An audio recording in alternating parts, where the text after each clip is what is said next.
Our center is the Center for Africa-China Studies, and it came into being in 2018. Now, as the name might suggest, we are primarily focused on Africa-China relations, but we try to have a broad pan-African and pan-Asia outlook. And so today's seminar comes in the context of recent developments that have taken shape in the Middle East and in the world generally. And so we thought we should convene this seminar because of its importance and because of the important relations between South Africa and Iran. And we actually convened it partially because you told us to. So when we look at the data, at the most Googled topics in South Africa, for example, Iran in January was the most searched topic in South Africa. And so we look forward to an engaging and instructive seminar. And in this seminar, we're going to be led by Professor Suzy Graham. So Prof Graham is the HOD in the Political Studies and International Relations Department, having been in that position since 2018. And we're hoping we can convince her to stick around. So her PhD focused on South Africa's voting behavior in the United Nations between the years 1994 and 2008, a very critical period.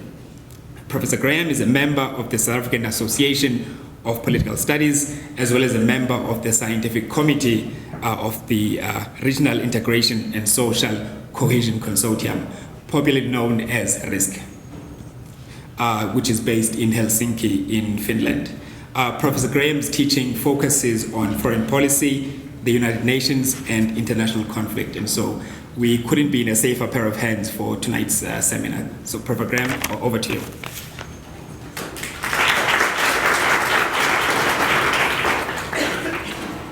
Thank you very much. I would like to welcome you all here this evening to this very, very important seminar. I'm so privileged to be a part of this seminar, and thank you very much for asking me to chair this. I would like to say welcome to all of you here tonight, starting off with the most important person, of course, which is our key speaker for the evening, Ambassador Ghomi. Welcome. I'll ask you to join us at the front here shortly. Thank you very much. And to our respondent, Naeem Jeenah, please do sit at the front as well. And as we wait for you to join us at the front, I'd also like to welcome all dignitaries in the room, all very well-known faces as we look around the room that have contributed and served our country so magnificently. And I hope you'll have some questions tonight to add and contribute to the discussion afterwards. Because we're starting a little bit earlier, we might be able to have more questions afterwards, which is always a good thing. I'd also like to welcome all of our students here this evening and say thank you so much for being here. I'm so proud to see faces that I'm so familiar with. It means you really do care about international relations, and that's brownie points for you. So it's in my mind, and I noticed you. I'd like to, before we begin with the proceedings this evening, explain a little bit about Ambassador Ghomi's past. He has an illustrious career in his Ministry of Foreign Affairs in Iran, and it's such an important thing that the students in the room know, that the ambassador started out with an undergraduate degree in international relations, and then a master's degree which he obtained in regional studies. So there is living proof on the couch tonight that if you study this degree, you will get far and reach great heights and be able to serve people in a very important way. So it's very important proof, this. I'd also like to officially welcome the Executive Director of the Afro-Middle East Centre, who acts as a discussant tonight. Thank you so much. We're very grateful that you're here because you're such an expert in these matters, and I think your opinion is going to be very important, and people will be asking you, I suppose, a lot of questions too during the discussion section. All right, without further ado and all protocols observed, I'd like to ask the Ambassador to now come up and present his presentation, and we're going to have about 14 minutes of that discussion, Ambassador, if that's all right, and then we'll move on to the discussion. Thank you very much.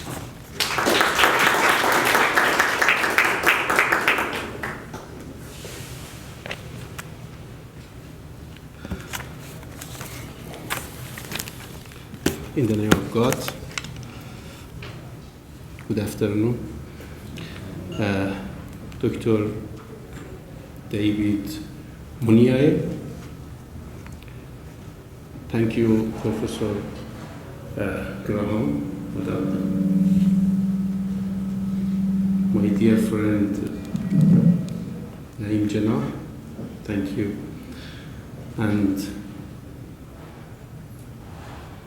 thank you for attending 12 my near and old friend, Excellencies Naeem and Aziz Pahat,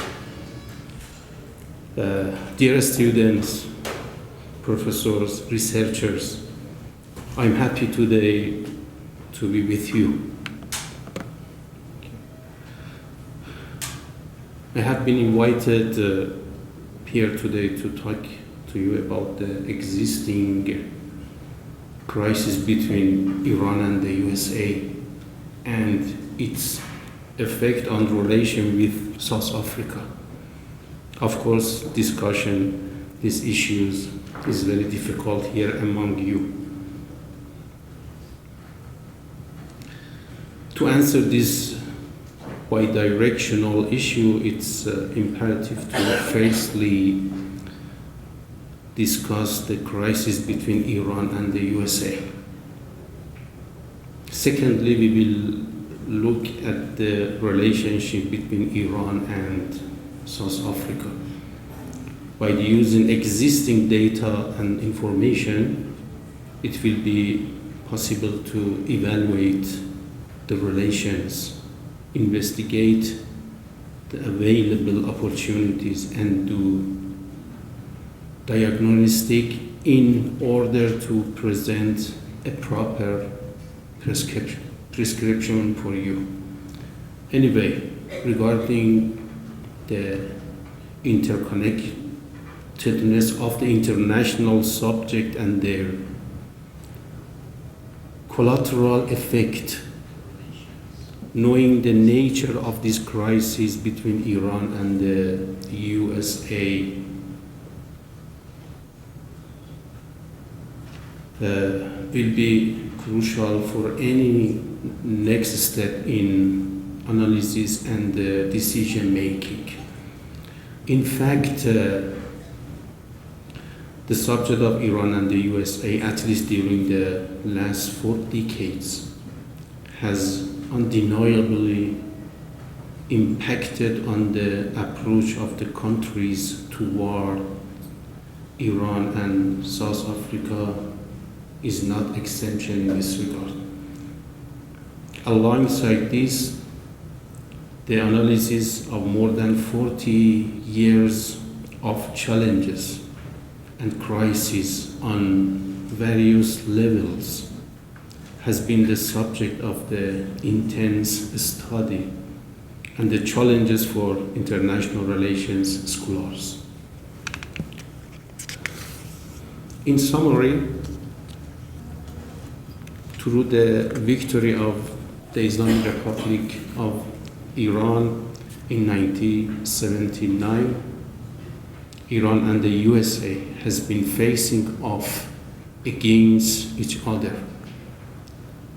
On one side, as a matter of fact, a state naming itself the superpower of the world after the Second World War, with desires to rule the world.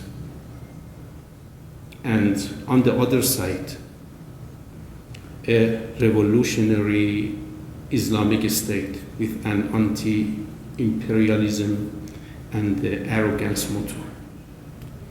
I can be said that the crisis of these last few years is the continuation of this old confrontation between the two countries, I mean the Iran and the USA. In this session, at the moment, I wish to analyze the existing situation of the crisis between Iran and the USA. A crisis recommenced by the Trump coming to power and his illegal unilateral withdrawal from the JCPOA, Joint Comprehensive Plan of Action, which is a pact international treaty between 5+1 countries and Iran. Let me test my hypothesis with this title among you: Crisis between Iran and the USA. the endeavor of the USA to keep its global dominance. In this regard, I believe one of the questions I'm going to raise here, which can help us to answer the main question, is why the government of the USA assassinated General Soleimani. This is the question. Why the government of the USA assassinated General Soleimani? Answer to this is answering the main question. As you know, the General Soleimani was assassinated on the 3rd of January 2020 in an airstrike by the USA's UAVs at Baghdad airport. The USA assassinated him while he was on an official visit, invited by the government of the Iraq and accompanied by an Iraqi official. Trump immediately accepted responsibility for the attack and said he killed the most dangerous terrorist. This left Iranians and many of the Muslim people of region and the world in deep shock and anger. During the first 24 hours, these are the facts. During the first 24 hours, the body of General Soleimani and his comrade, Abu Mahdi al-Muhandis, the Iraqi official, was received courteously by hundreds of thousands of Iraqis people in different cities. But in Iran, in the single day, around 30 million people in different Iranian cities, villages, everywhere, came out into the streets to show their respect for him. And it became the most crowded funeral procession in the history of humanity. According to reports by the BBC and the CNN, who were in Tehran during the funeral, between 5 and 7 million people attended just in Tehran. While the USA was angry at General Soleimani, Trump saw him as the biggest terrorist and, without revealing any proof, accused him of killing US troops in the Middle East, while the people of Iran and the many people around the region, especially in Iraq and Syria, know him as the hero fighting against terrorism and extremism and the reason for their safety and security. What is the fact? It is the main answer is raising among the mind of all of us. What is the fact? It requires an answer free from media propagation and the mental plans of soft war here. Reasonable response will answer the concerns of the international relations researchers and the students, and raise various and attractive case studies for them. As you know, it has been almost a decade that we have faced terrorist extremism group in the west of Asia and north of Africa. Among them is ISIS, Islamic Daesh, the most infamous and the biggest one. ISIS, a tremendously extremist group with absurd and inhuman thoughts emerged and manslaughtered so many innocent people leaving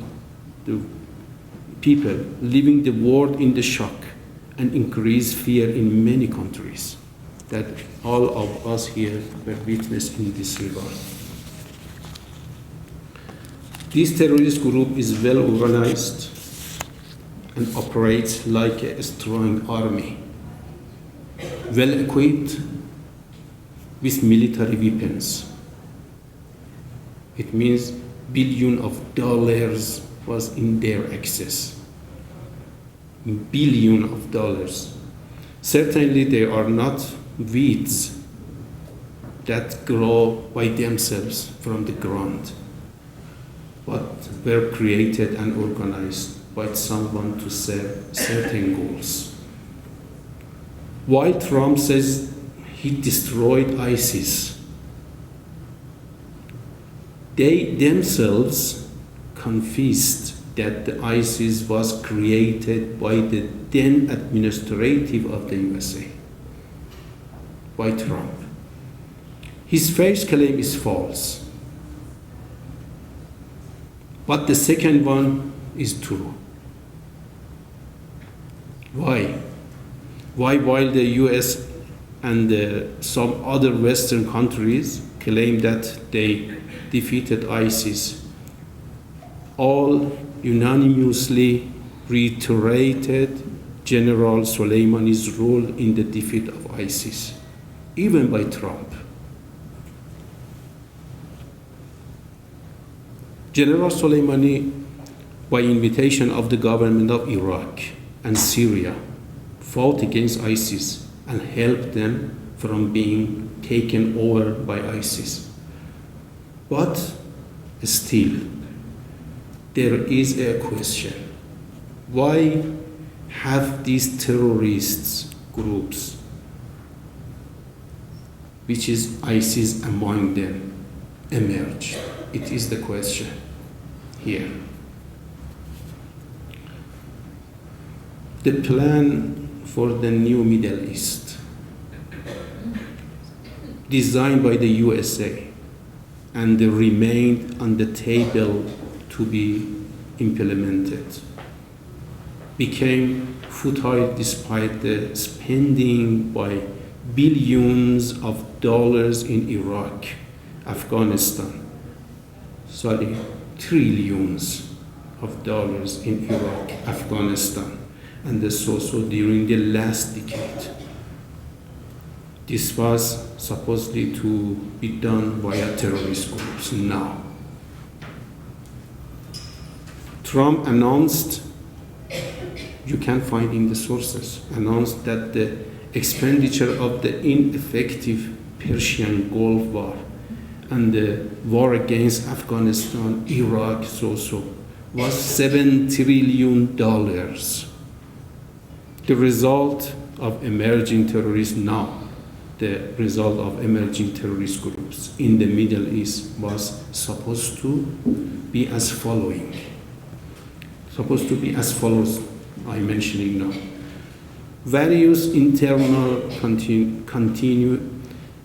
contentions and the wars like in Syria and Libya. What has happened in Libya?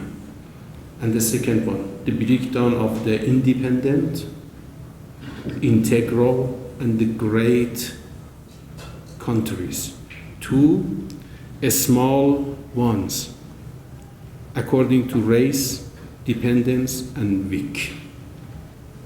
These two levels I'm explaining in this regard. The outcome of this regionalism is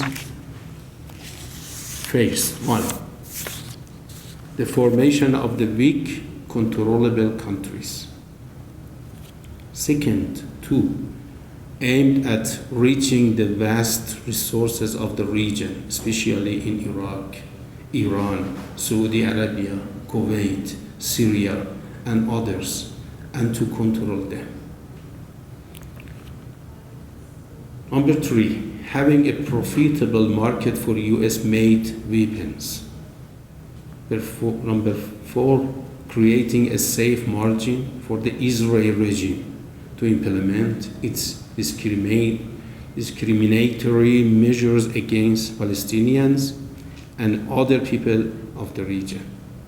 Number 5, and most importantly, to control Iran as the pioneer country of the region and the symbol of the fight against imperialism and modern colonialism and vanguard of the fight against the racist and the criminal regime of Israel. These are the regional issues. But globally, as we know, through the emergence of the new economic power in Asia, like China, or India, and the others, the USA sees its hegemony being endangered and are eager to preserve it. The hegemony of the dollar did best during the last few decades after Second World War. However, the new emerging economic powers grow in the shadow of this hegemony, and the roles of the WTO challenges the most powerful one. So, the hegemon itself is insufficient for the US to guarantee its dominance. The main strategy of the US in the modern area, I mean about the global level, and in this new context, is to stop emerging economic powers like China, India, and so on, in Asia mostly, by controlling fossil energies. A vital need of the economic of these countries. To control it, must control the energy of Middle East, the hub of the at least 80% of the required oil and gas of China, India, and so. And if US wants to control the Middle East, they must control Iran too.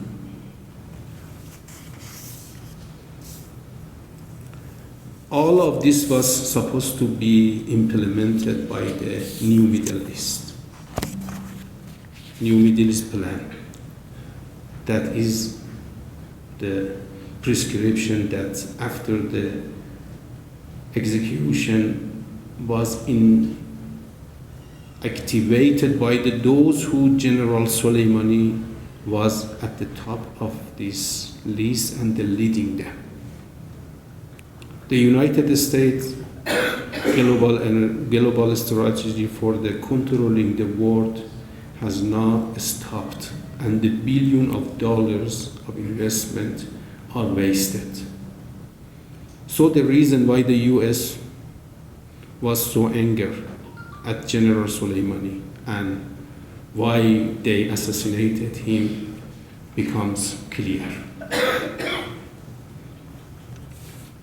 But let's talk about the Iran strategy in this regard. I mentioned about the US strategy in the world. The doctrine of the Islamic Republic of Iran from the very first days of its foundation are based on creating an open atmosphere and the equal opportunity for all nations and countries to develop and enjoy security and prosperity. We have not forgotten the necessity of the fighting against imperialism, modern colonization, and the various types of the apartheid. Iran's foreign policy is designed and announced to further the goal of the creating a strong region that prevents the emergence of hegemonic aspiration by any power, regional or global. Iran believes a strong region simply means more confidence, more trade, and more interaction between and among the countries in the region, than with external powers. So this conflict rooted between two countries is not a bilateral or regional affair, but refers to the future of the geopolitics of world in the remainder of the 21st century. This is my first part of the main question, the reason I'm here, but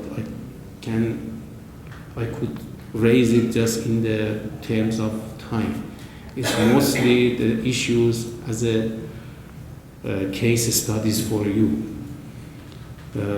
What about the second one?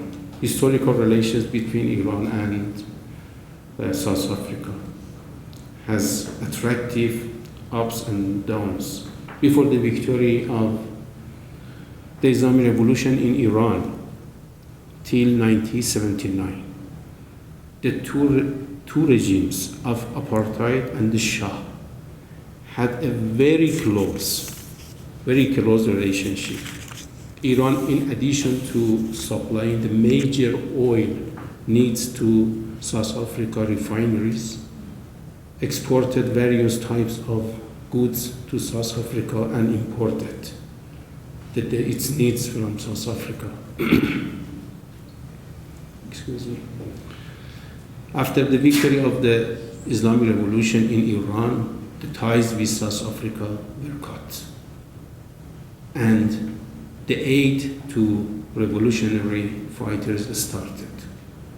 This help was either in a spiritual form or in the shape of the sending money and the other help to the ANC and the other anti-apartheid fighters. After the apartheid regime was overthrown and the democratic elections were held in 1994, the Islamic Republic of Iran immediately opened its embassy in South Africa and dispatched its first ambassador. The witness is here, Excellency Aziz Fahad. After the formation of this relationship, in addition to continuing aid during these past 27 years, various fields of the cooperation between the two countries have been shaped. We have successfully held 14 joint commissions, which included vast areas of the cooperation. The number of the official high-ranking visits, I mean the ministers and higher, goes beyond 33. We look forward to further expansion of the relations with our South African partners in all available fields. Regarding the political point of view, the two countries have very friendly relations, and the close relation between the ANC and Iran are still maintained. On an economic point, because South Africa is facing economic problems and the differences, the systems, the governmental, not governmental, there are a few obstacles in the way of our relation. The Islamic Republic of Iran believes that by implementing some new initiatives, the capacity of the cooperation with South Africa will increase the existing level, similarly to what we have done with our friend in Asia now. In fact, according to the economic features of the two countries, there is capability of overlap and they cooperate widely between these two countries. A successful example of this is MTN, for which Iran is their second most profitable market. Social investment in Iran to the value of the more than $2 billion, which started in 2003, is another instance of the cooperation and overlapping between the two countries. There are many investors in Iran looking for profitable markets. For instance, Iranian investing huge amount of the money in Dubai. Based on official statistics, is revealing that more than $35 billion at the moment are in the hand of the private sector, living in Dubai, not in Iran. If some facilities were made easier for Iranian investors, especially the issuing of the visas for the economic sector, a good portion of the investment from Iranian will come to South Africa. World renewed firms in technical services, especially in the field of power plant constructions, are willing to participate in the project in South Africa. The name is the MAPNA and the other companies in Iran. Iran is an almost self-sufficient country in the field of the crude oil and dependent industries, including refineries, gas, petrochemicals, and piping industries, and is ready to cooperate with its South African counterparts. Iran is also a country with semi-expertise in agriculture. As you know, a large area of Iran consists of the deserts. Iranians have therefore learned how to manage their water resources. My country is one of the most famous country in the sanitation, whether larger or a small scale. Being one of the countries with the most varied minerals, Iran is an attractive destination for mineral companies and manufacturers of the mining machineries, which are active in South Africa. This country, as the second biggest country of gas resources in the world, can be a reliable continual supplier of gas for South Africa in various forms. In addition, in electronics, space, nanotechnology, medical, and so different industries, Iran ranks highly on a global scale now. In the fields of the science, technology, and education, the opportunities between the two countries are limitless. The science and technology growth rate of Iran at the moment is 11 times that the average growth rate of the science around the world. And with the aim of the increasing South cooperation, this is a great deed to the people of our friend country, South Africa. To conclude, I'm not concluding everything, but my friend here is helping me in this regard. But from the strategic points of view, the challenge between Iran and the USA originated in a phenomenon in which an empire started its decline period and just can try to make the period longer, and the endeavor of the other countries to change the existing situation.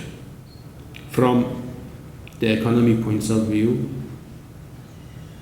funds and investment are moving to East Asia, which is inevitable.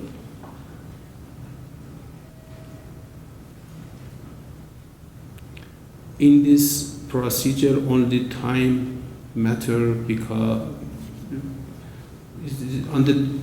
only the time matter because countries need to consider this reality in their relation to guarantee their growth and development. Relation of Iran and South Africa is not an exemption of Iran. Thank you very much. Thanks for being patient with my speech. Thank you very much.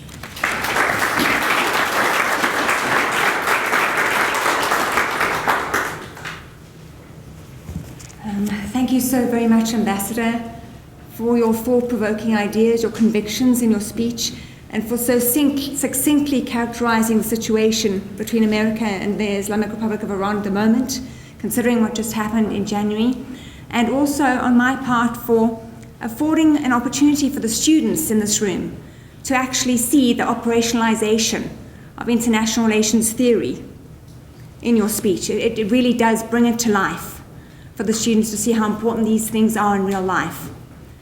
And it's also so important that they recognize the relationship between South Africa and Iran and how important it is for us and our future development as a country.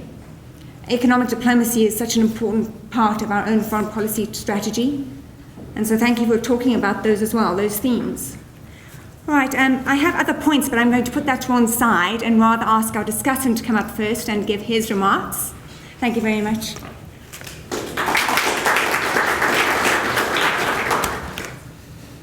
Thank you, Chairperson. Thank you, Ambassador, for your presentation.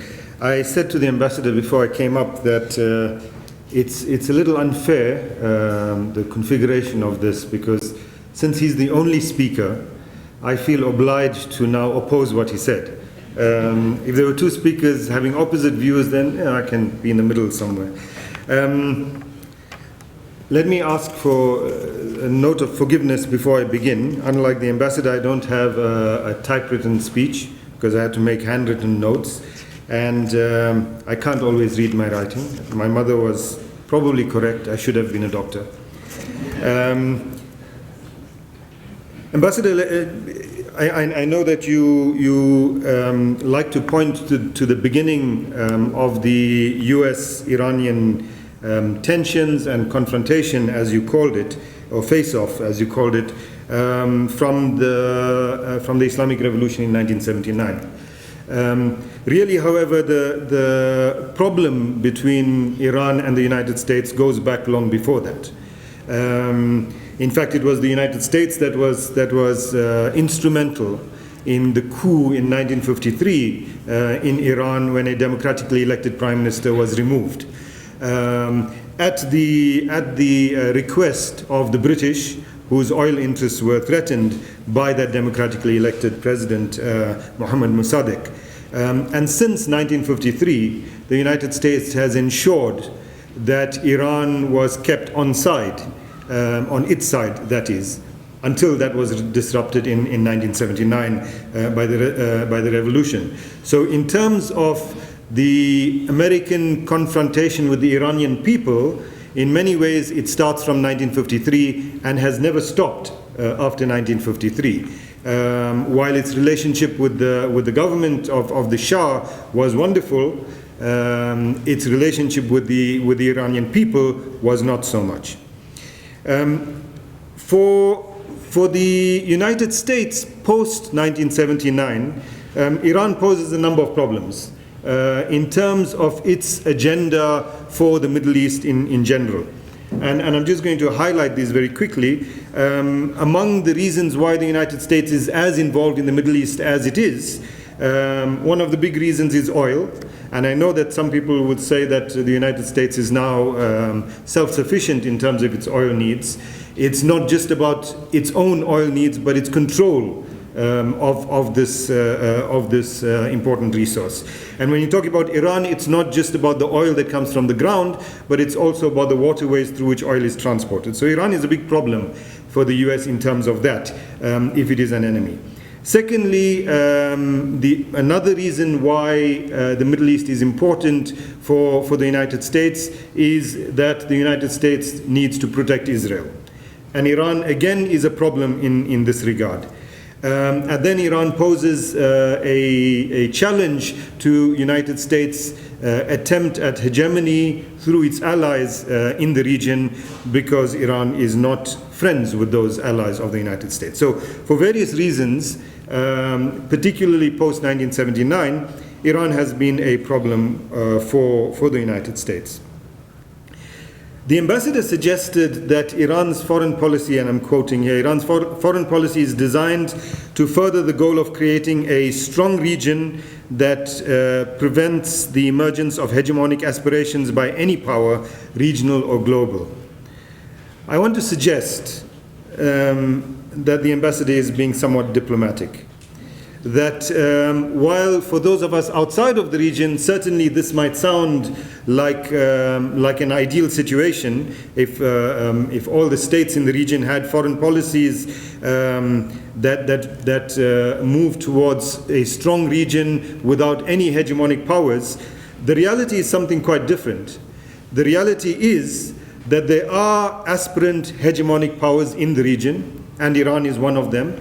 And the reality is that there are global powers that want to exercise their hegemony in the region. And the United States is one of them. Russia is another one of them. China, in a different kind of way, is one of them as well. And this is not a new battle in this terrain. It goes back a long time. But Iran certainly is a critical player in this regard. Whether it was the intention of Iran from 1979, or whether it became its intention by the end of the Iran-Iraq war, when it decided, as it did, that in order to protect itself, it needed to exercise its power and influence in the rest of the region, is a question that we can debate. I would argue that I think that Imam Khomeini's idea of exporting the Iranian Revolution meant that from the very beginning, from 1979, Iran's intentions were that it wanted to exercise power and influence in the region. Not a region that had no hegemonic powers. I think that is a kind of ideal that I'm not sure is ever realizable in that. But let me also say, and this might upset you even more, Ambassador, that comment of yours, when I heard it from you, it sounded to me like a kind of statement that Barack Obama might have made about not having hegemonic powers in the region and getting the different regional powers to kind of balance each other off. And of course, Obama just used that idea from Kissinger before him. So the reality is that Iran is one of the powers that is battling for hegemony in the region. I don't think that that's going to change. I'm not sure that it's necessary or necessarily desirable that changes, but that is the reality. And this battle for hegemony and power in the region plays itself out in all kinds of ways, good and bad, and includes the loss of hundreds of thousands of lives in the past few decades in the region. With the hegemonic powers that we're talking about, including Iran, including Saudi Arabia, more recently the United Arab Emirates, for example. Look at the war or I'm not sure that war is the correct term, but nevertheless, look at the war in Yemen as an example, and the massacres of people there. All of these are part of a hegemonic battle that is taking place in the region. But of course, the question that perhaps the ambassador would ask then is, can Iran actually, in reality, avoid flexing its muscle in a hegemonic way with the regional powers and global powers that are vying for power in the region? If Iran were to abide by what the ambassador says is Iran's actual foreign policy and step back from exercising influence in the region, would that serve the region well or not? And I would argue not. But I have a few riders to that coming up. Let me, my thoughts are a bit scattered because as a respondent to what the ambassador was saying, I picked up a few things here and there. And so some things I will come back to. Let me say a word or two about a crucial event, a recent event that I think gave rise to the seminar and that shaped the ambassador's presentation as well, and that is the assassination of Major General, then got promoted to Lieutenant General Qasem Soleimani. The American objective in the assassination of Qasem Soleimani is not a straightforward, simple one of let's take out someone we regard as a big terrorist. I believe that the objective and the agenda behind it is much broader than something as simple as one man that's a problem. Part of Iran's role in the region, of course, is its role through what it calls the resistance axis in the region. Iran's role as it is exercised in Iraq, where Soleimani was assassinated, in Syria, in Lebanon, through groups like Hezbollah, Hamas, etc., in Yemen, etc., to varying degrees. It's not the same degree, but through varying degrees. Much of this regional role was coordinated by Qasem Soleimani. And so removing Soleimani from the equation is not about getting rid of one man that's a problem. It's about disrupting an entire network and that has been set up over decades, really, a network of what the Iranians would call a resistance network in the region. Note that on the same day, in fact about 3 hours before Soleimani was successfully assassinated, there was also an American assassination attempt against the head of the Quds Force being the division of the Islamic Revolutionary Guard Corps. The Quds Force is responsible for the external operations of that Guard Corps. The head of the Quds Force in Yemen, who oversaw all of the operations in Yemen, there was an attempted assassination against him about 3 hours before the assassination of Soleimani. To my mind, this seems to be much more coordinated, a much more coordinated agenda at disrupting this whole network. Along with that, so in the region, along with that, you might remember that less than 2 months before that, there were huge protests in Iran.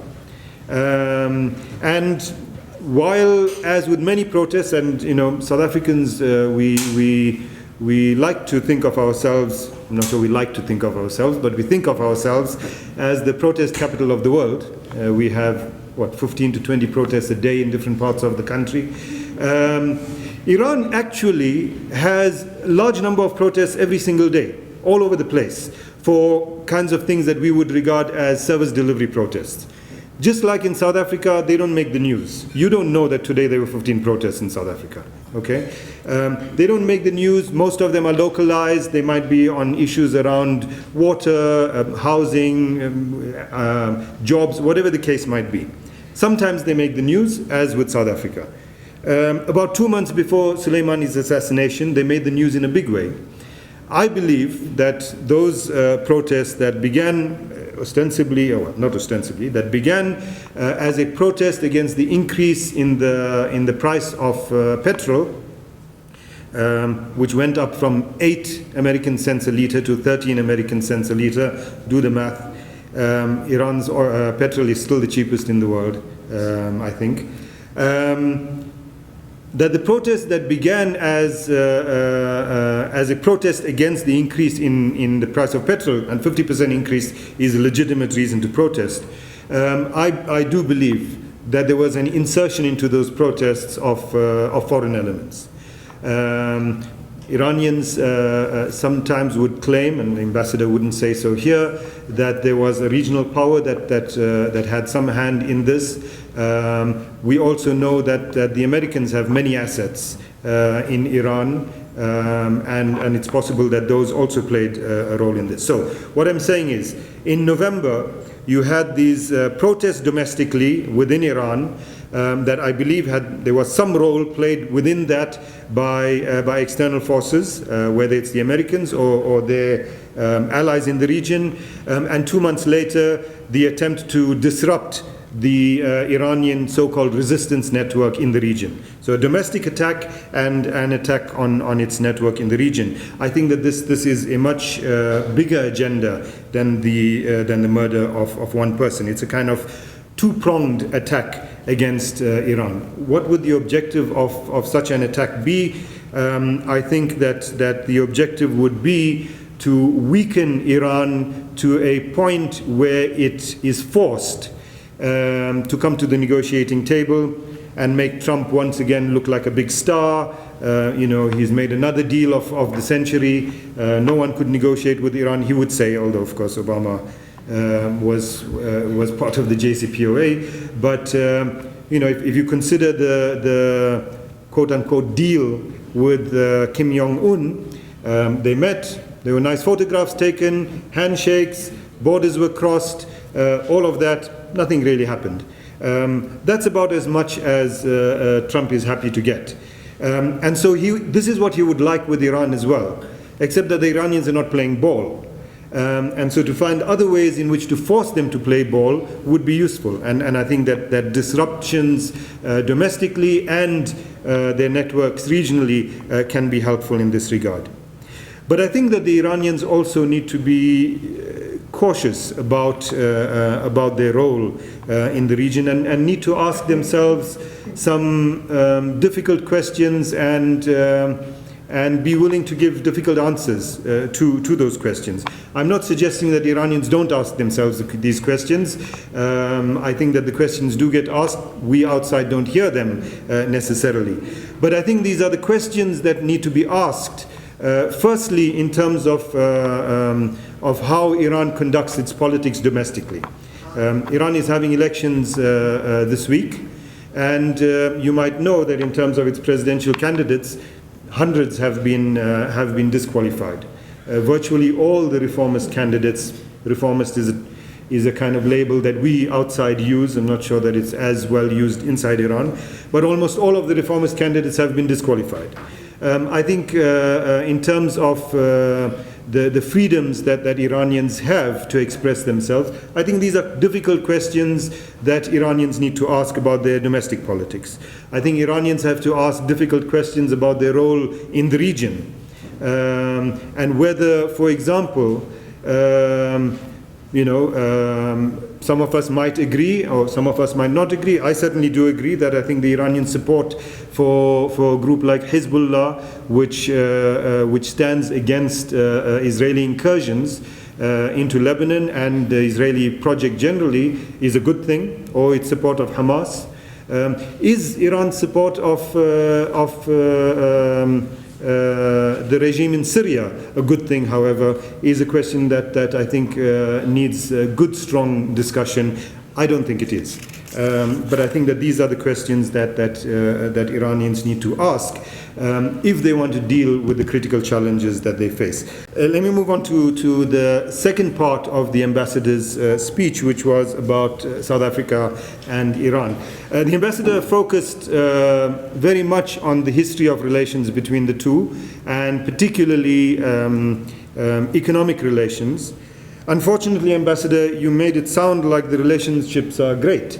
And I know that from a diplomatic perspective, counting the number of ministerial meetings and meetings between heads of governments are important marks on your headboard. Pardon the analogy to make. But in real terms, the economic relations between South Africa and Iran are not as great as they could be. And of course, South Africans would say that a big part of the reason for this is the sanctions against Iran, particularly the banking sanctions, which makes it difficult to transfer money and all of those kinds of things, and makes it difficult to do business with Iran. And so officially, we don't buy any oil from Iran, for example, for the past, 6-7 years.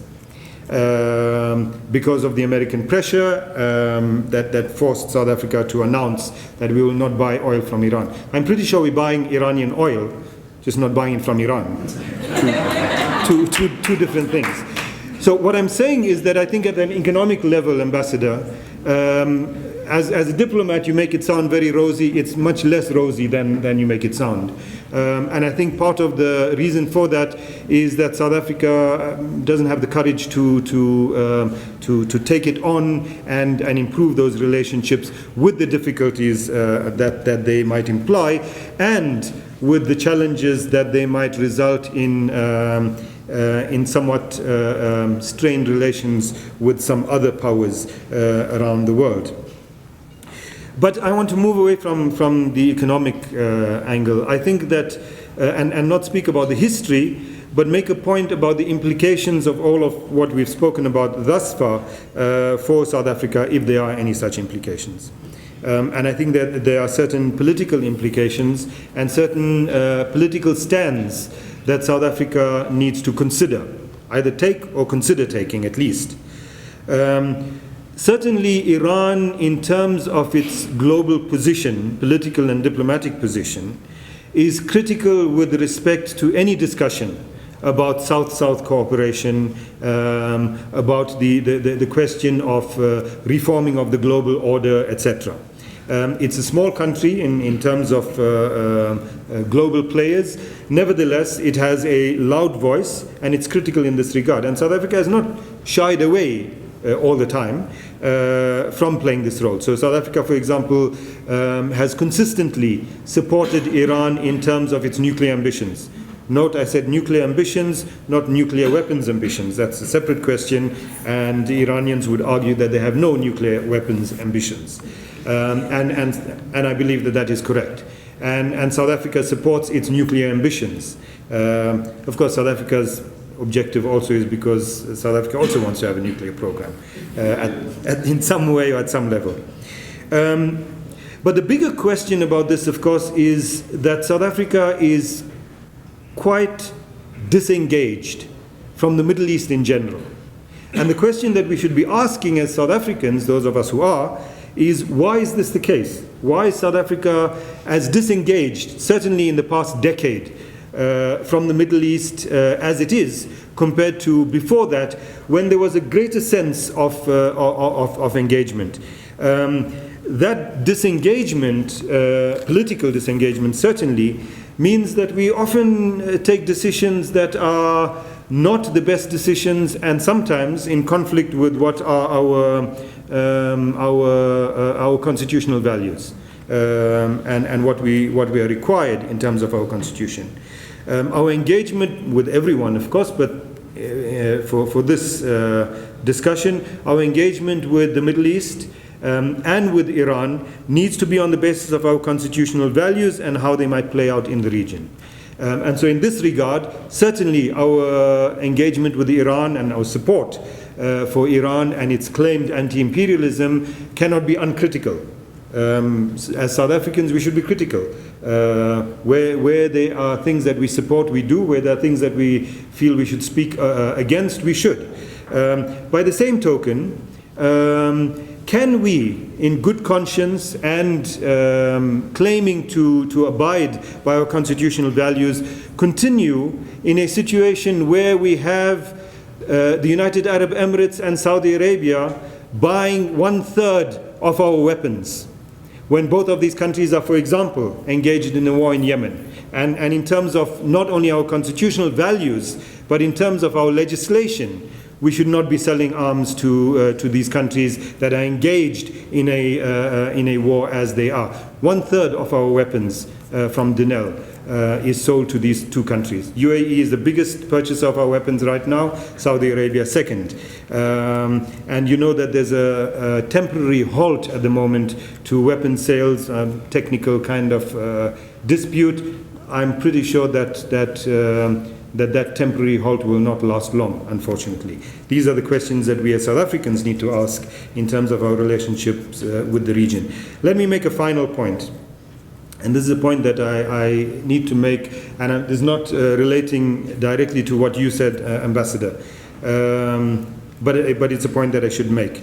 There are two terms that when I hear being made, particularly being made by representatives of states, I always become slightly suspicious. The first one is anti-imperialism, and the second one is terrorism. Anti-imperialism is a good way in which to mobilize support for all kinds of things, sometimes good, sometimes not good. Okay? And South Africans cannot afford to simply jump on any bandwagon that claims to be anti-imperialist. Being opposed to the United States does not necessarily mean that that party requires our support. Being supportive of or being supported by Russia doesn't mean that that party necessarily requires our support. I think we need to be much more critical and much more nuanced in how we deal with these. And these rhetorical buzzwords need to be interrogated much more than just taking them on board. So anti-imperialism being one. The other is terrorism, as I said. Every dictatorship and autocratic regime in the Middle East has claimed that it is fighting terrorism. The ambassador didn't mention this, terrorism, except when referring to ISIS. So I'm not referring to him, I'm just making a general point. Every autocratic regime in the Middle East, and frankly in many parts of Africa, in order to mobilize global support, claim that those who are dissidents in their countries, those who are opposing their autocracy and their dictatorship are terrorists. And therefore, any fight against dissidents is legitimate. Again, we need to be very careful about this kind of language and whether we support it or oppose it. Thank you.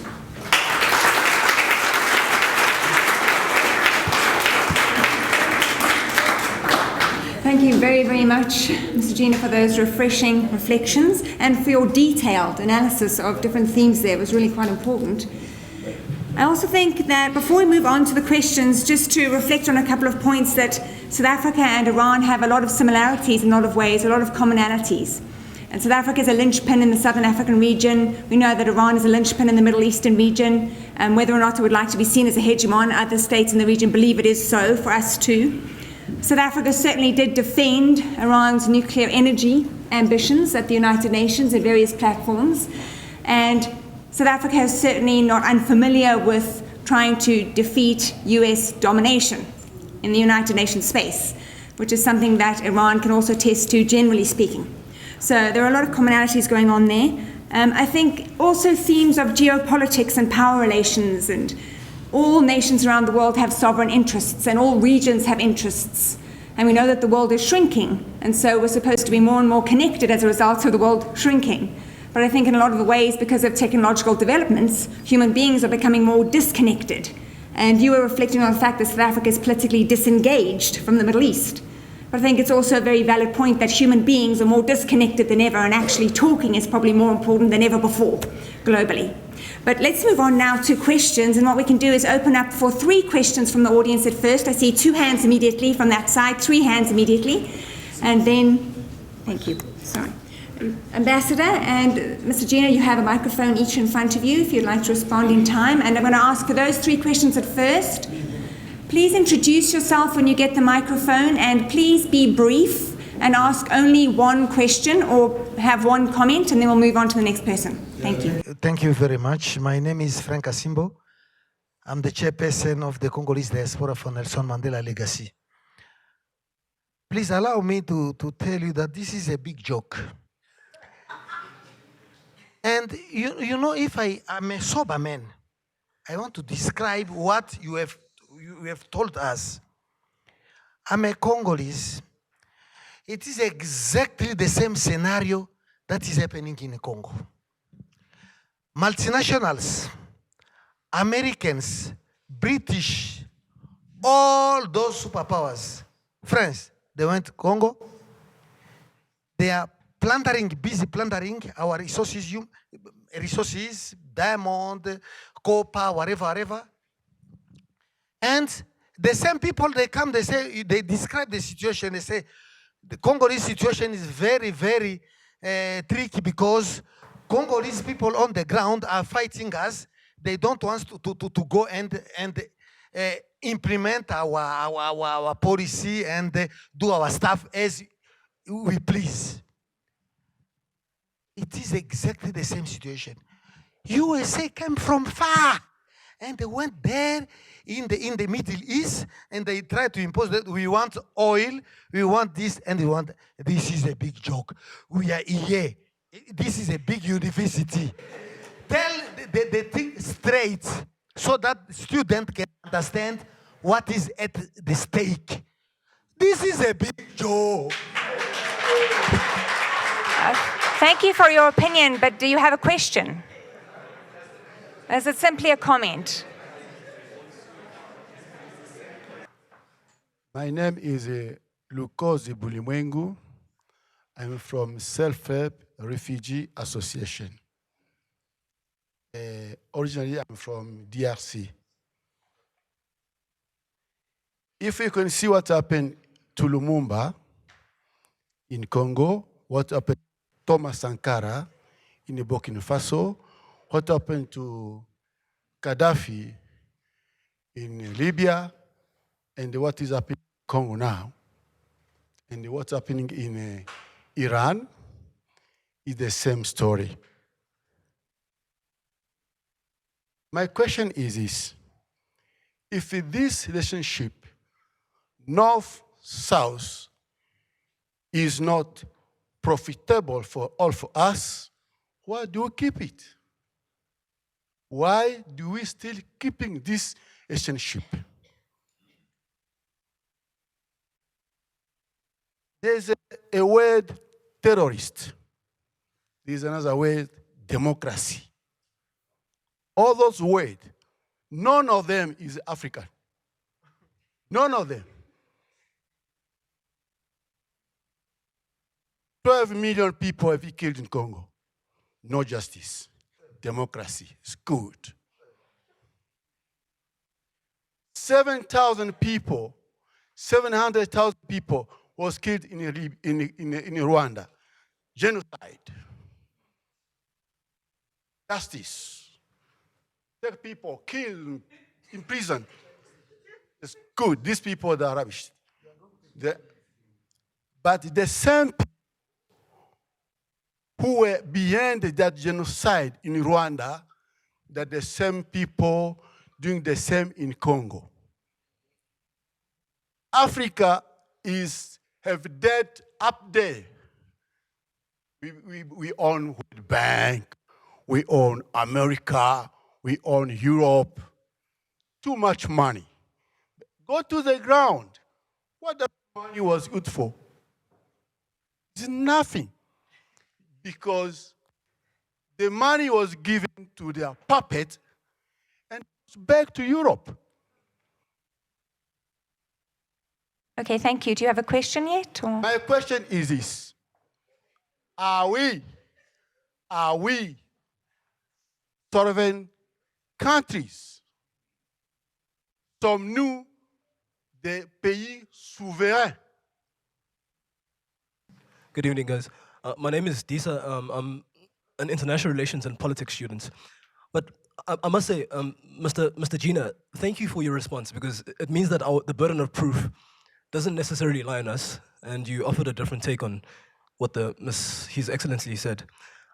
My question is more of a consolidation to what you said about, are we forgoing the constitutional values that we stand for, highlighted in the post-apartheid, and also which is highlighted partly now, of sort of, selling a third of our weapons, as you highlighted, to the UAE and and Saudi Arabia. So it's a bit of cognitive dissonance, because as a born free and somebody who's been a part of this post-apartheid movement, we have all these leaders, all these values on paper, right, which prescribe a very pretty, a very pretty world, and which tell us to stand for things that are right. But how can people that are leading us and people that are in charge of our nation, right, be partly contributing to all these crimes and murders that are happening in another continent? So yeah, it's a bit of apprehension of our own government as well. Thank you. My name is Sandile Ntuli from Media FM.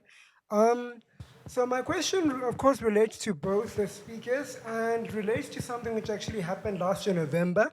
So a very small country who Donald Trump would call an Ishol country, the Gambia, took an unprecedented step to bring a case against Myanmar at the International Court of Justice to force that country to protect the remaining Rohingya within the borders of the country of Myanmar. But many of them have actually fled already to neighboring countries. So then, South Africa, we are on the UNSC, the Security Council, for a second year in a row for our third term. I don't think we've done anything so far about the situation in that country. Earlier on, when Soleimani was assassinated, President Ramaphosa spoke about it and how, Iran must stop and blah, blah, blah. But I mean, ultimately, I feel in many ways, as one of those Ishol countries on the continent, we're a very small footnote in, the Americans' view. So my question is, how much, if a small country like the Gambia can actually do something like this to actually force a country to take responsibility for its actions, what can we do as South Africa in what is happening currently, for instance, with America and Iran? What role can we have to effect some level of change using our role on the UN Security Council? Thank you. Okay, thank you for that fourth question. I think we'll leave it now to the ambassador to perhaps answer what he'd like to answer and address, and then we'll move on to Mr. Jeenah. Okay, I'm going to regard the first two as comments that I'm not going to really respond to except one little point. And that is that the question of democracy, which I'm not sure that it's un-African, but nevertheless, the question about democracy, I think the challenge about it, however, is that notions such as democracy need practices that are indigenous, that the conceptions and the practice need to be indigenized rather than imported. And I think, for example, I mean, we talk about Iran, and despite my criticism about the internal politics of Iran, Iran's experiment for the past 40 years has been a kind of indigenized form of democracy. Some people might say it's not democratic. I believe that it is. Does it have flaws? I think certainly it does. But I think it's an experiment with an indigenous form of democracy. And I think that too many of us in the South don't have the courage to be able to experiment with indigenous forms of democracy and import these things. I think the question that you asked is really comes to the core of who we are as a South African nation. First, let me just say, you can call yourself whatever you like, but I don't really like the term born free. There's a sense that those who were born after 94 are somehow cut off from those who come before. And I think that that's a problem. It's a problem in how we understand our history. It's a problem in how we, those who were born after 94, understand our role in society. I think that those of you who call yourself born frees are inheritors of the old ones among us who have either done something good or made a mess. So we all have to take responsibility for it, and we all have to make sure that we make it better. Nevertheless, your main point is whether we are compromising, foregoing, you said, our constitutional values, and your question, how can our leaders contribute to wars, murders, etc., that are taking place, even though these might be in violation of our constitution. I think that this really comes to the core of how we see ourselves as a nation and as a political entity. Do we believe that the Constitution is, as you said, a piece of paper with nice writing on it, or do we believe that it is a living document that should guide the way in which we conduct our lives within our country and globally? I think most of us in this room would like to say it's the latter, that our constitution should be one that guides how we act both within our own country and outside. But I think that many of us, most of us, can agree that that is not the case.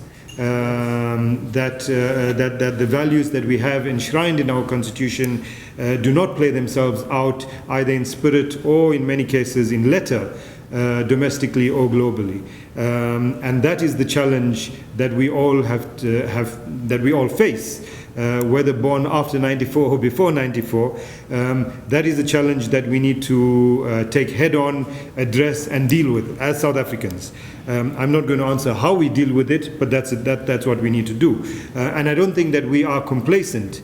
Certainly, for students that are at this university, over the past half a decade, for example, the protests that students at this university have taken up, the campaigns that they have taken up, all contribute towards that idea that we should be living by our constitutional values. But I think that the challenge is much, much bigger than that. And so that also brings us to the point made by the person from UJFM, about South Africa at the United Nations, and whether we shouldn't, my words not yours, whether we shouldn't be ashamed about what little we do after what we saw Gambia do. Yet I use that word because I think we should be. I think Gambia proves that you don't have to be a huge country in order to make a mark. I think that South Africa did, to use a kind of phrase that I don't really like, but nevertheless, that South Africa could and did punch above its weight, and that we can be that. I think, however, that over the past few years we have decided that in the way we conduct our foreign policy and in the positions that we take on the global stage, certainly the past year and a little bit at the United Nations, I think bears me out on this, is that we've taken a position that to be lukewarm is a good thing, is a virtue, and it's not. Just a few days ago, we were in this very room when we heard that one of the great achievements of South Africa in the past year in the UN Security Council is that we didn't take any sides. And while this sounds good, because it means we are independent, in fact what it has meant is that South Africa has not taken any positions. Look at the position that the South African government took on the Trump's annexation plan, Nothing, really, that it said. You pointed out the South African government statement on the assassination of Qasim Soleimani. It then required the ANC to put out a statement that sounded a little more radical, incorrect in places, but nevertheless a little more radical. At least it said it was international terrorism, to kind of fix the government position. But it seems that our government, in terms of its current foreign policy, has this idea that it's a virtue to not say anything. That even when we are on the Security Council, or rather, because we are on the Security Council, the best thing to do is not to take sides. When in fact, being on the Security Council means we have a responsibility to do the right thing, to take the right side. And taking sides doesn't mean you have to take a side of this superpower or that superpower, of this member of the P5 or that. But it means being able to articulate your values, your objections to things that you find objectionable, and you support for things that our Constitution seems to support. We don't do that. And I think that this is a problem. And so the challenge then to both of you is, how do we, of all generations, work towards ensuring that in our foreign policy, and we still have almost a year, 10 months left on the Security Council, I think we can salvage our independence at the Security Council. Okay, thank you for that. We may be underestimating South Africa's achievements on the UN Security Council just a little bit. But I think I'm biased because I've written a book about it, but I would love to talk to you about it. But anyway, let's move on to the topic really under discussion tonight, which is South Africa-Iran tensions in the wake of US-Iran tensions, and ask if there are any questions, maybe 3 more related directly to that topic, please, and be brief. Thank you very much. I see your hand, and I see yours, young lady over there. Good evening. I'm Luyanda from the news section. My question is around nuclear technology, Ambassador. Since Iran has nuclear technology, what can be done with the nuclear technology to help to assist South Africa? Thank you. That is very brief. Thank you. Thank you for that. Okay, we have your question. Thank you, Prof. Graham. My name is Matsidi Sumutsuri, researcher at the Afro-Middle East Centre. I've got two questions for the Ambassador. Ambassador, I mean, you spoke briefly about the joint plan or JCPOA. Yeah, it's a very long name. So, I mean, Trump pulled out, there's still the 5 members in it, not going really great as you'd like to be. Just give us a brief, direction of where's this going?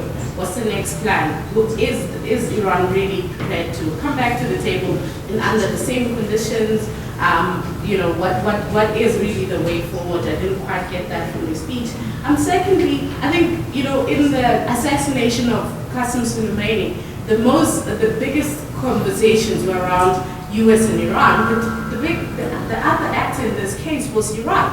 These things happened in Iraq. Iraq's sovereignty was trampled on really by both actors. The US killed Soleimani in Iraq.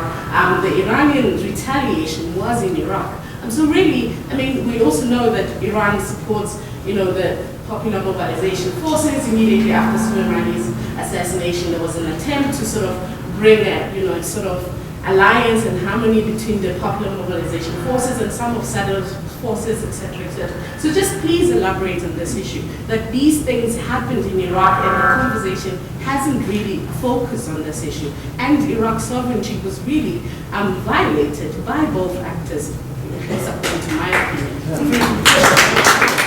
I want to thank my dear friend, Mr. Naeem, also he once thanks me because I left for him lots of the claims to raise against my speech. It means this is my success, because if there is no claim, the words is coming from heaven. But it is good. That's correct. Our problem with the US is not from 1979. It goes back from the nationalizing of our crude oil in 73 years ago.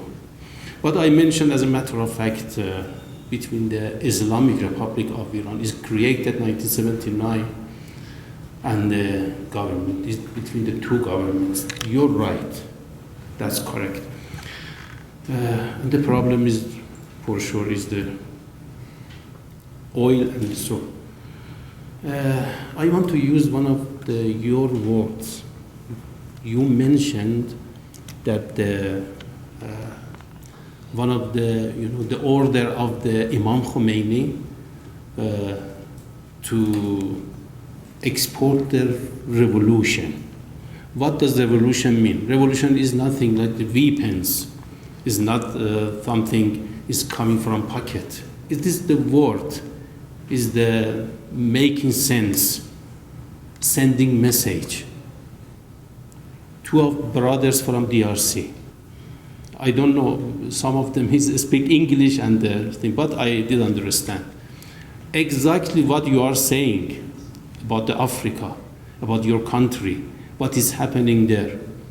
It is the message of Imam Khomeini. It is the export of the revolution. What has happened in the anti-apartheid struggles before the revolution in 1994?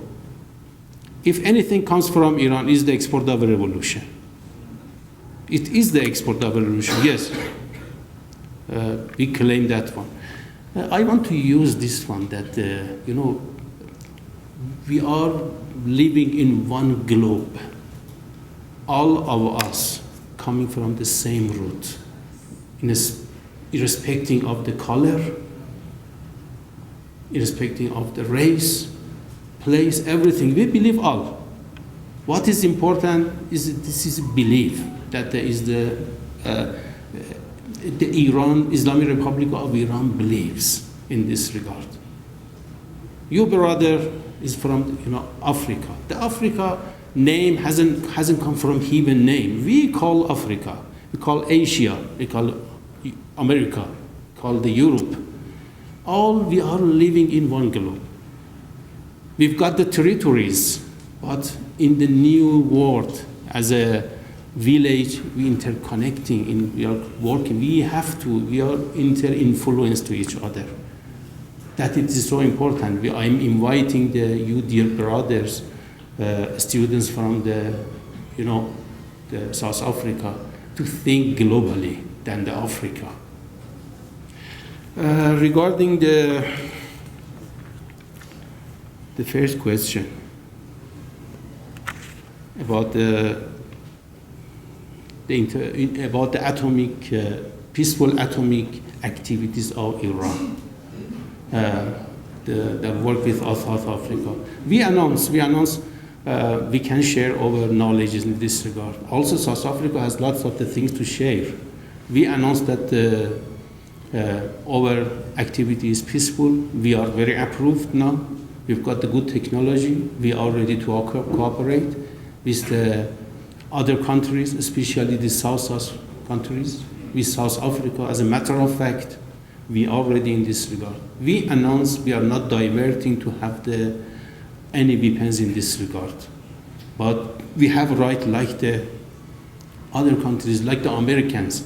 If the Americans close the doors, their fossils, the fossils energy, can be used for at least 100 years.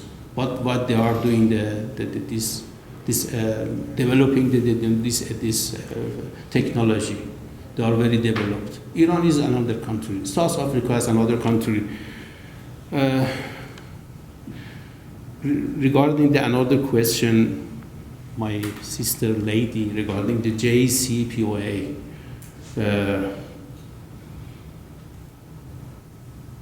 after the withdrawal from this treaty by Trump, we announced during the last 2 years, and we committed to this treaty and stay. And the next 5 countries, especially European sides, emphasized us you to stay. They also promised to preserve it by helping Iran and compensating for the sanctions imposed against Iran by the USA. Unfortunately, they did nothing by now. The steps we took, it is exactly under this treaty, JCPOA. Step 1, step 2, step. We are not diverted by now. We are not going to do it. We will stay. But they must do something in this regard if they want to keep it for the peace and security. What the Americans is looking for, they are saying, they believe it, that Iran is not diverting, because it is not our benefit to bring war to our region, to the race with our neighbors. If you goes back to 2 decades ago, when the Indians explored a bomb, exactly less than 24 hours, the Pakistan did it. It is the race between these two. We do not like to do it. We know it is not our benefit to do. What American is saying, Trump withdraw from this one and saying, okay, we want to bring Iran to negotiation for the extra commitment. What is this extra commitment?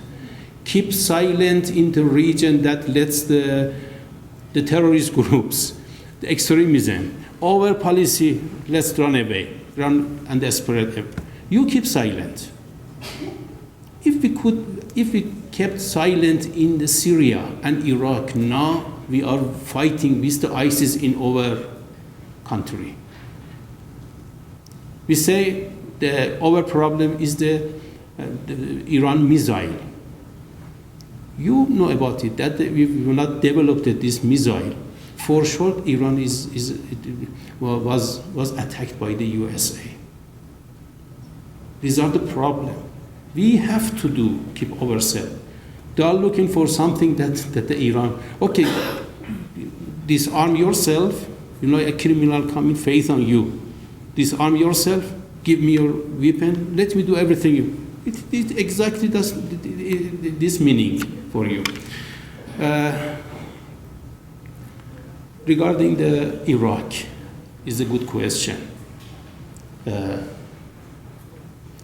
As I mentioned, General Qasem Soleimani is invited by the Syria and the Iraqi government to help their troops, mobilizing them against the terrorist groups. Our relation between the two countries is strategic relations.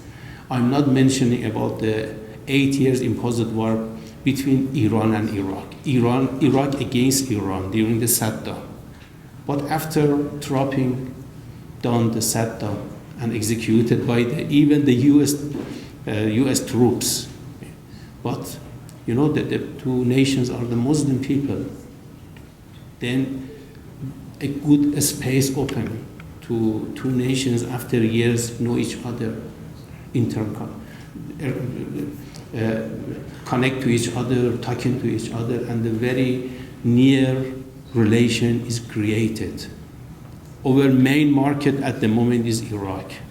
The two peoples are the Muslim people, they like each other. It is our strategic partner in the Middle East. The Iraqi people know Qasem Soleimani as also in their hero in this regard. Most of the Muslims, 60% of the Iraq are the Shia, as you are aware about it. Even the Sunnis, even the courts believe it. By the inviting of the, the court, the Barzani, Qasem Soleimani went to help them in a period of time during the last 2 years. Our relation is very near. And what was the last one? Can Iran stand up to the United States? Oh, about this.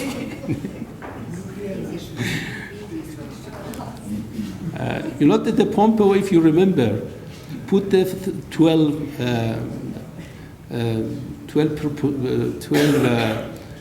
precondition to have relation with Iran. These preconditions is saying Iran must not be existence. As a matter of fact, I can bring for you the one. Your missile must go out.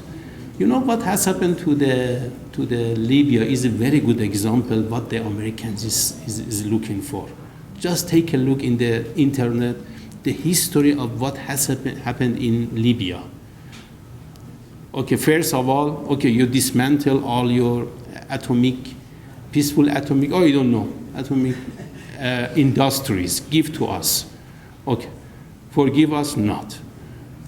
Give the weapons, give the everything, the people sending. Then I guess bombard there. Then after it, the racist group and the terrorists emerged. What is happening now after years in the Libya? What the Americans is looking for is that one. They left nothing for us to stay, and we will stay. But my experience, because when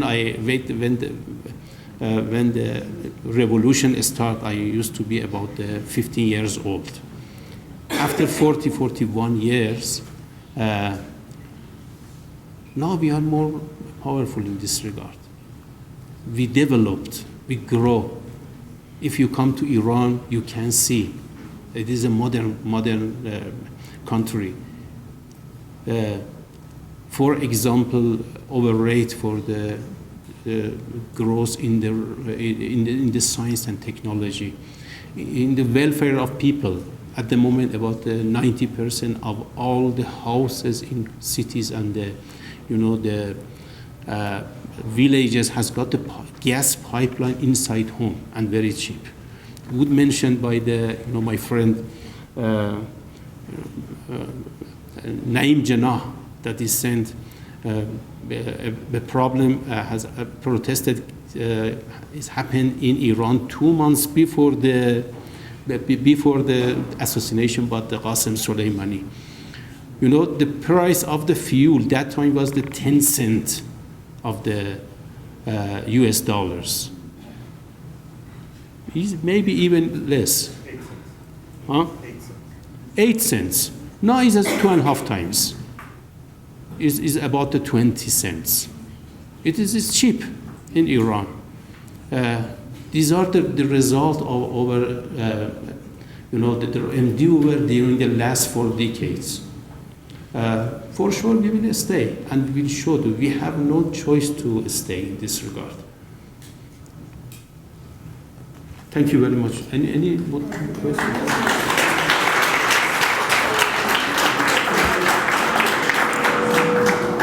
Okay, thank you very much, Ambassador, for your responses there. I really appreciate it. I'm sure the audience appreciates them, and Mr. Jeenah for your responses too. I'd just like to say, before I ask Dr. Munyai to come up here to close proceedings, to please remind you that the Centre for Africa-China Studies, in terms of its own growth and development, requires your feedback on events such as this. So please don't forget to fill out the evaluation forms that you may all have received when you entered the room earlier on. And be as frank as you can be, and try also to be positive. It never hurts to be nice about things too. And please provide your feedback so that they can learn from this experience. And now I'd like to welcome Dr. Munyai, the Director of the Centre for Africa-China Studies.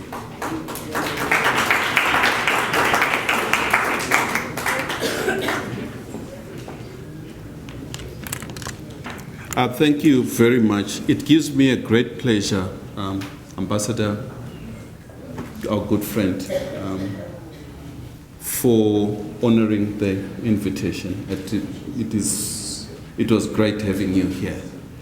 I'd like to take this opportunity to also thank the wonderful team that we work with at the center. Most of them are not here, running all over the place to ensure that this event is carried out smoothly. I'd also thank our strategic partner, the library itself, wonderful facilities, and as always, our good friends, Arena and the colleagues from the library who are here, to thank them for the hard work that has been put for this. Invited guests, students, as you can hear, this is a very important topic. It has been going on for a while. I think if you listen on radio, on Facebook, and everywhere else, this topic has been really trending, and we thought of putting it to ensure that people can air their views.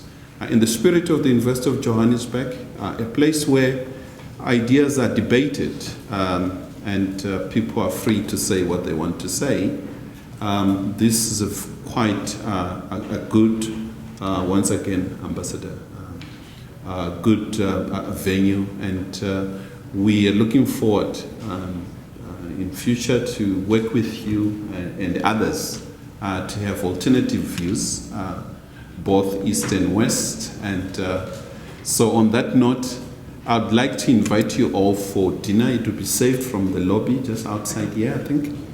And once again, please do us a favor, fill the forms for us. They will serve as a guide and see in what areas we need to improve. On that note, those who are traveling, please be safe on the road. God bless. Thank you all.